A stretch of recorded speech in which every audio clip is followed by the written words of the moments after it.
तो ये गलत पेपर हमारे हाथ में आ गया। ये हमारे L1 का पेपर है ही नहीं। टेस्ट सीरीज का प्रैक्टिस किस प्रकार से रही, सिलेबस को कितनी बार रिवीजन किया, कई प्रकार के सवाल बच्चों के आते रहते हैं। 12th के बाद वैसे शुरू से ही था कि हमें टीचिंग वाली फील्ड में ही जाना है जी। और 12th हालांकि मेरी हुई थी कोविड के पीरियड में हुई थी मेरी। तो मन में ये फील नहीं हुआ कि पद कम आए हैं, उसमें चयन होगा कि नहीं होगा, हमारा क्या बनेगा, नए बच्चों का क्या बनेगा? लगभग लाइब्रेरी की हर सीट पे आपकी बुक थी। जी। एग्जाम हॉल के अंदर जो माहौल होता है, और जैसे आपका पेपर तो वैसे ही बहुत ट्रेंडिंग रहा था, क्योंकि 65-70 पेज का पेपर मिला। आपकी सफलता के अंदर हमारे इस प्लेटफॉर्म का आपका क्या योगदान है, टेलीग्राम का या यूट्यूब का? नमस्कार दोस्तों, आज के इस इंटरव्यू के अंदर हम आपका परिचय करवा रहे हैं तृतीय श्रेणी अध्यापक मुख्य परीक्षा 2025 के अंदर पूर्ण राजस्थान के अंदर जिन्होंने अच्छी टॉप रैंक अर्जित की है, उनका इंट्रोड्यूस भी करवा रहे हैं। और सर्वप्रथम उमेदराम जी सुथार, जिन्होंने पूर्ण राजस्थान के अंदर तृतीय श्रेणी अध्यापक मुख्य परीक्षा के अंदर 21वीं रैंक हासिल की है। और साथ साथ इनके परम मित्र जो कालूराम जी पंचाल, जिन्होंने पूर्ण राजस्थान तृतीय श्रेणी अध्यापक मुख्य परीक्षा के अंदर 210वीं रैंक हासिल की है। सर्वप्रथम आपको ढेर सारी शुभकामनाएं।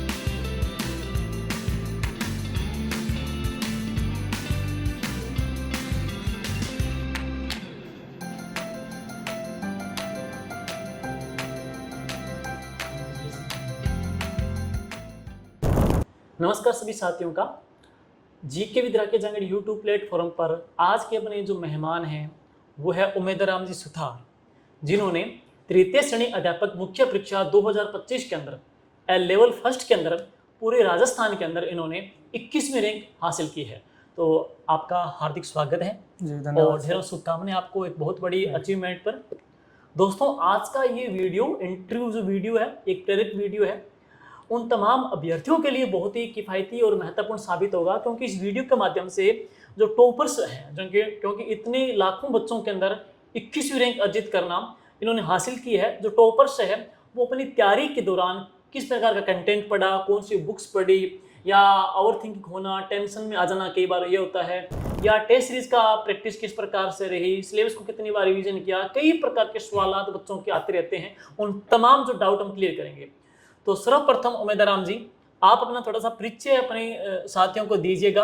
अपना मूलतः आप कहाँ से हो, बैकग्राउंड के बारे में, पृष्ठभूमि के बारे में, आपके बारे में। जी सर, मेरा नाम उमेदराम सुथार है और मैंने अभी हाल ही में हुई तृतीय श्रेणी अध्यापक भर्ती परीक्षा लेवल फर्स्ट में ऑल राजस्थान 21वीं रैंक हासिल की है।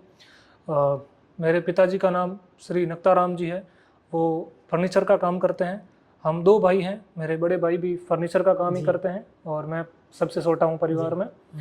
और मेरी जो 10th और 12th है वो वहीं के स्थानीय सरकारी विद्यालय से हुई है। 12th मैंने PCB से की थी, बायोलॉजी सब्जेक्ट रहा है मेरा। उसके बाद मैं BSTC का एग्ज़ाम दिया और जोधपुर की जो डाइट कॉलेज है वो अलॉट हुई, वहाँ से BSTC की। और उसके बाद मैं रीट प्री और रीट मेंस का एग्ज़ाम दिया, जिसमें अभी 21वीं रैंक जो है वो प्राप्त हुई। जी। तो अब आगे के बारे में, जैसे टीचर बनने का आपने सोचा, आपकी प्री BSTC हुई, BSTC के दौरान थोड़ा उसके बारे में बताइएगा। 12th के बाद वैसे शुरू से ही था कि हमें टीचिंग वाली फील्ड में ही जाना है जी। और 12th हालांकि मेरी हुई थी कोविड के पीरियड में हुई थी मेरी। तो उसके बाद BSTC का एग्ज़ाम दिया और उसमें सिलेक्शन हो गया। फिर डाइट कॉलेज से BSTC कर ली और रीट प्री का एग्ज़ाम दिया, उसमें 124 मार्क्स है मेरे। और रीट प्री के बाद मैंने मेंस की तैयारी जो है वो स्टार्ट कर ली थी। मतलब BSTC के साथ साथ अपनी तैयारी स्टार्ट कर दी थी। हाँ। ये है। तो अब आते हैं अपने मेन, आपका जो वैकेंसी आती है, वैकेंसी आने के बाद में आपकी भूमिका कब से आपका काम कब से स्टार्ट, किस प्रकार से होता है? जी, मैंने जो है अपनी तैयारी BSTC फर्स्ट ईयर के अंदर ही स्टार्ट कर ली थी। BSTC फर्स्ट ईयर में मैंने पहले तो रीट प्री का कोर्स किया एक बार, और उसके बाद में सेकेंड ईयर के लास्ट तक मैंने प्री और मेंस दोनों कोर्स कर लिए थे एक बार। सबसे पहले मैंने उत्कर्ष का जो ऑनलाइन कोर्स है वो लिया था जी। उससे मैंने एक बार पूरे नोट्स वोट्स बना लिए, सब एक बार सिलेबस पूरा कर लिया। उसके बाद आपकी जो प्री के बाद में आपकी टेस्ट सीरीज स्टार्ट हुई थी, अप्रैल 2025 का टाइम था शायद। बिल्कुल। वो टेस्ट सीरीज मैंने ज्वाइन की। उस टेस्ट सीरीज का भी बहुत फ़ायदा हुआ। लगभग 2-3 बार मेरे का जो सिलेबस था उसका रिवीजन हो गया अच्छे से। उसके बाद जो है कलाम एकेडमी जो है सीकर की, उन्होंने पूरे राजस्थान में एक एग्ज़ाम करवाया था जी। और एक 100 स्टूडेंट्स का बैच बनाया था, LSBR उड़ान बैच। ठीक है। उसमें जो है मेरा सिलेक्शन हो गया था। फिर मैं अगस्त 2025 में सीकर चला गया और अगस्त से लेके 17 जनवरी को जब हमारा एग्ज़ाम हुआ तब तक मैं सीकर में रहा हूँ और लगभग 6-7 महीने बहुत ही सीरियस तैयारी की है। सीरियस तैयारी की आपने। हाँ। तो अब आते हैं अपने मेन जो सबसे पहला पॉइंट है तैयारी के दौरान, जैसे कि ये मन में फील नहीं आया कि आप फ्रेशर बच्चे हो, फ्रेशर स्टूडेंट, जैसे आपका बैच आपका पहला एग्जाम था ये टीचर भर्ती का, अब वैसे कंपटीशन का पहला एग्जाम था क्या ये? नहीं, कंपटीशन मैंने 2-3 पहले दे रखे हैं। कौन से? सबसे पहले लैब असिस्टेंट का दिया था जी। वो तो 12th के जस्ट बाद में हुआ था, तो इतना वो अनुभव वगैरह नहीं था इतना। उसके बाद में मैंने दिया था जो एनिमल अटेंडेंट का एग्जाम हुआ था। उसमें हालांकि वो नॉर्मलाइजेशन की वजह से सिलेक्शन नहीं हुआ था, बाकी मेरे उसमें 124 मार्क्स थे। जी। उसके बाद राजस्थान पुलिस में मेरा एग्ज़ाम क्लियर हुआ है पाली से, और उसके बाद अभी 4th ग्रेड में भी 8000 कुछ रैंक है, और अभी ये जो है रीट मेंस में 21वीं रैंक मिली। जी। मतलब 4th ग्रेड के अंदर आपके 8000वीं रैंक है जी, और रीट के अंदर इन्होंने पूरे प्रदेश भर में इन्होंने 21वीं रैंक हासिल की है। तो मन में ये फील नहीं हुआ कि पद कम आए हैं, उसमें चयन होगा कि नहीं होगा, हमारा क्या बनेगा, नए बच्चों का क्या बनेगा? हाँ, पोस्ट हालांकि बहुत कम आई थी पिछली बार की तुलना में, तो ऐसा तो था ही कि इतनी पोस्ट है तो सिलेक्शन के लिए फिर उतनी मेहनत ज़्यादा करनी पड़ेगी। जी। तो पॉजिटिव माइंडसेट के साथ तैयारी जारी रखी और अपना पूरा जितना 100% हो सकता था उतना दिया। और जैसा कि मेरे नाम में ही उम्मीद है छुपी हुई है, तो परिवार वालों की उम्मीद हो या जो मेरे टीचर्स रहे हैं उनकी उम्मीद हो, तो उस उम्मीद के ऊपर खरा उतरने के लिए जो है पूरी शिद्दत से मेहनत की है, और जिसका परिणाम अभी आपके सामने है। तो अब शुरुआत करते हैं। मैं जो बच्चे वेट करते हैं, जिस चीज़ को पूछना चाहते हैं, 11 के बच्चों जो वैसे सारे बुक लिस्ट की बात करेंगे, बच्चे अक्सर जानना चाहते हैं कि ऐसा क्या एक्स्ट्रा पढ़ते हैं, ऐसा क्या मतलब वो पढ़ते हैं कि टॉपर जो बच्चे हैं उनकी स्ट्रेटजी किस प्रकार से रहती है, कंटेंट कैसे पढ़ते हैं, तो वही हम बात करेंगे सारी। सबसे पहले 11 के बच्चों के सामने बड़ी दुविधा रहती है कि विद्यालय विषय जैसे 50+40 teaching method plus school subject का ये अच्छा रोल रहता है। जीके वगैरह तो सभी का वैसे कॉमन कर लेते हैं, लेकिन ये आपने कैसे बिल्ड किया, कैसे इनकी नींव मजबूत की, कहाँ से तैयार किया, ये अच्छे से बारीकी से बच्चों को बता दीजिए ताकि उनका भी एक डाउट क्लियर हो जाए। देखो, कंटेंट की अगर बात करें तो राजस्थान में लगभग सभी के पास वही सेम कंटेंट है। जी। और बात करें रीट लेवल फर्स्ट के सब्जेक्ट्स की, तो इसमें 5 सब्जेक्ट हैं। और सब्जेक्ट में सबसे पहले साइंस की बात करूं तो मेरा बैकग्राउंड अभी मैंने बताया कि साइंस ही रहा है, तो उसमें मैंने जो हालांकि जो RSSB के पेपर होते हैं वो इन्हीं बुक्स से बनते हैं जो स्कूल में चलती है 10th 12th की बुक्स। तो मेरा साइंस बैकग्राउंड पहले से ही अच्छा था और बुक्स पढ़ी हुई थी, तो और नोट्स भी मेरे बनाए हुए थे।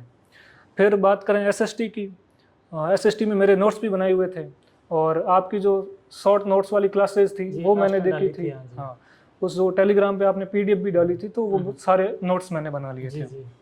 तो ये SST का हो गया।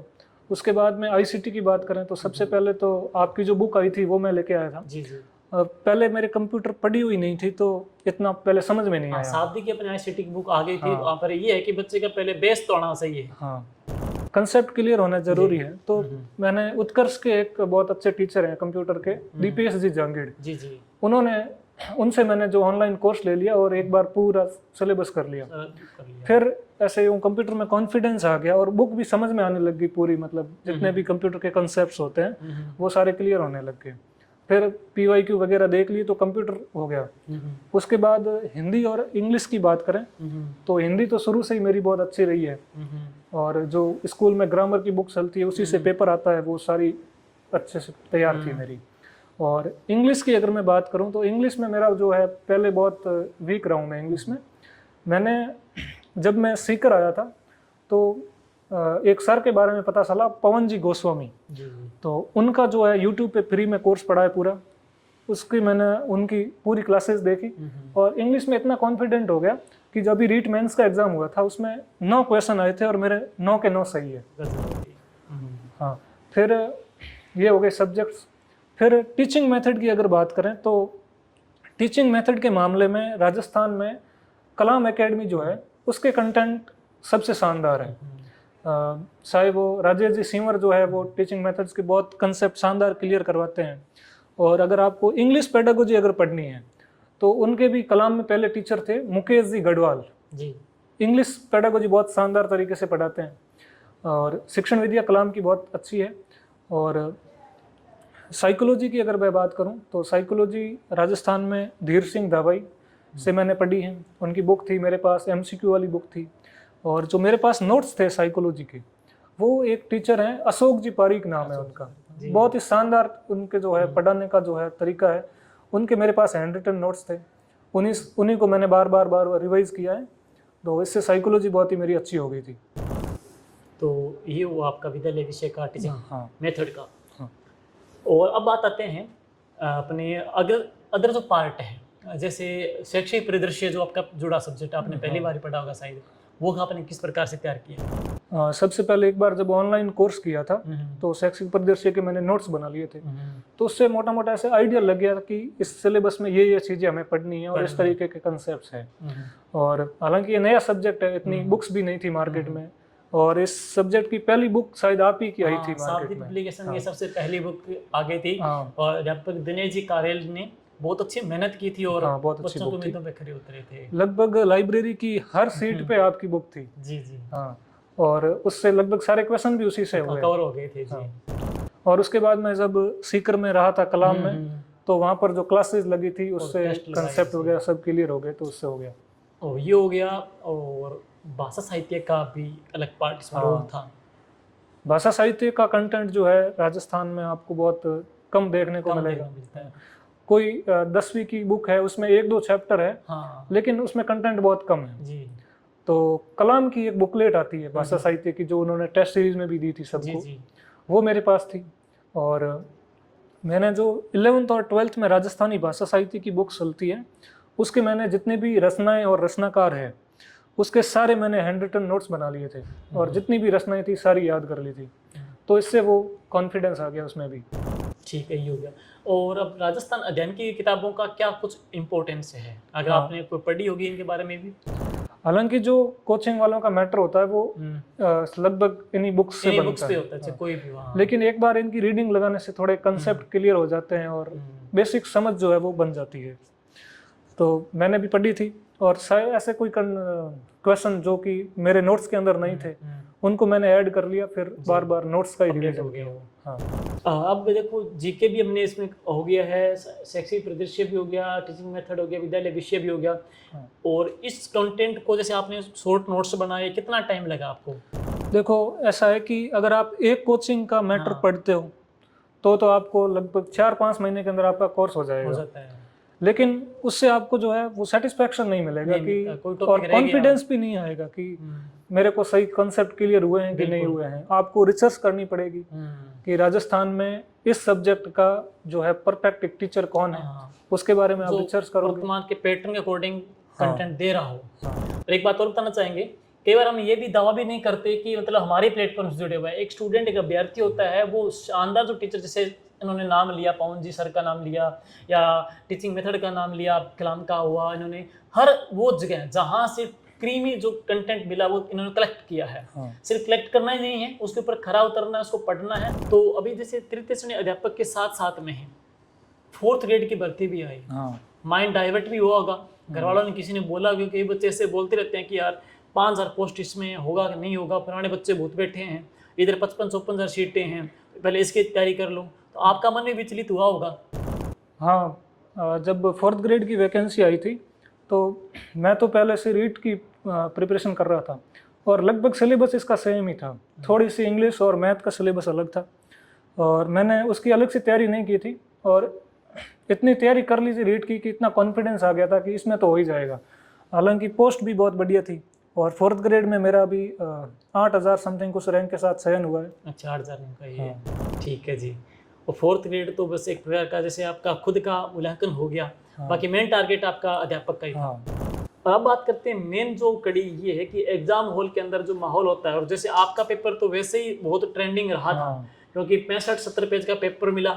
तो एग्जाम हॉल में क्या आपका बिहेवियर रहा, एग्जाम हॉल में क्या आपका अनुभव रहा, और बच्चे किस प्रकार से सेल्फ मतलब मोटिव करके खुद को, ये थोड़ा सा आप बताइएगा। हमारा जब एग्ज़ाम था 17 जनवरी को, तो हम सब ऐसे ही उम्मीद कर रहे थे कि जैसा पिछली बार पेपर हुआ था वैसा ही पेपर होगा अब की बार भी।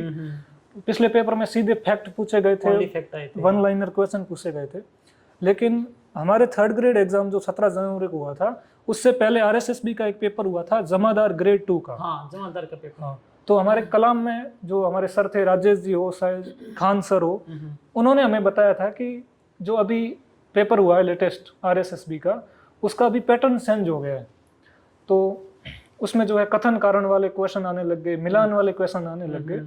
तो उन्होंने हमें बताया कि अभी इसमें तो थोड़ा सा पैटर्न चेंज हुआ है, हो सकता है आपके एग्जाम में पूरा ही पैटर्न चेंज हो जाए, आपको एक अलग ही पेपर देखने को मिले। तो उसके लिए भी हम तैयार थे और हुआ भी ऐसा ही।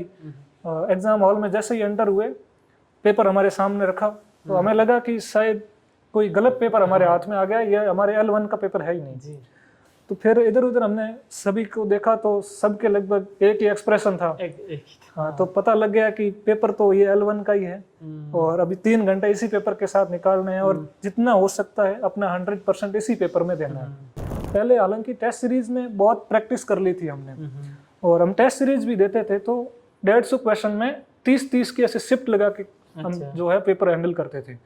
तो मेरे टेस्ट सीरीज में पहले के 30 क्वेश्चन में लगभग 26-27 क्वेश्चन सही हो जाते थे और इसमें मेन एग्जाम में जैसे ही मैंने पेपर करना शुरू किया और शुरुआत के 30 क्वेश्चन किए, उसमें मेरे लगभग 6-7 क्वेश्चन ही सही हुए। अच्छा। फिर थोड़ा सा ऐसा लगा कि इसमें तो क्या ही कर पाएंगे।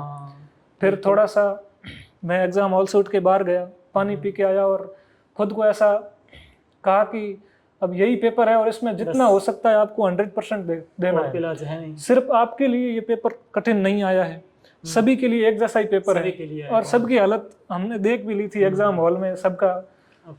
हाँ, फिर जो है मैंने उस पेपर को बहुत अच्छी तरीके से हैंडल किया।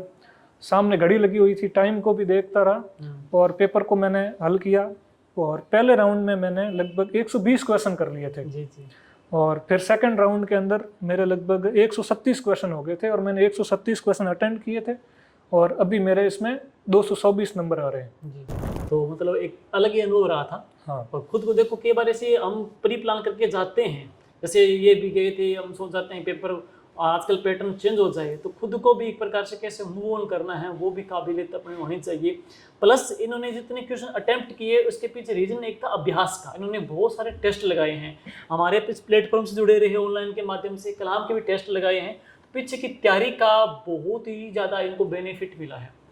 और इसके अलावा आपकी सफलता के अंदर हमारे इस प्लेटफॉर्म का आपका क्या योगदान है, टेलीग्राम का या यूट्यूब का? टेलीग्राम से आपकी मैं बहुत पहले से जुड़ा हुआ हूँ और जो भी अपडेट्स होती हैं आपके चैनल पे मिल जाती हैं। और पहले मैंने भी बताया था कि हमारे जो SST सब्जेक्ट है उसमें बहुत लंबा चौड़ा सिलेबस है, बहुत वाइड सिलेबस है। उसके जो आपने शॉर्ट नोट्स प्रोवाइड करवाए थे उसके मैंने पूरे नोट्स बना लिए थे अपने और बहुत ही कम जो है वो मैटर मेरा जो इसका SST का बन गया था। इसके अलावा करंट की हो, शायद पांच सीरीज डालते थे या PDF अपलोड भी किया करते थे। आपकी बुक भी मैं लेके आया था, शैक्षिक परिदृश्य की आपकी बहुत ही शानदार बुक आई थी। और एक बात मैं अभी बताना भूल गया, आपकी जो टेस्ट सीरीज है उसमें आपको 4-5 क्वेश्चन ऐसे देखने को मिलेंगे, आपको लगेगा कि इन क्वेश्चंस का कोई सेंस ही नहीं है, ऐसे क्वेश्चन इस टेस्ट सीरीज में क्यों दिए हैं। लेकिन अगर आप उस क्वेश्चंस को ध्यान से देखोगे, ऑप्शन को आप ऐसे एलिमिनेट करने की कोशिश करोगे तो आपको बिना पढ़े ही वो क्वेश्चन ठीक हो जाएंगे और इससे आपकी अंडरस्टैंडिंग पावर इतनी डेवलप हो जाएगी कि एग्जाम में ऐसे नए क्वेश्चन देख के आप घबराओगे नहीं।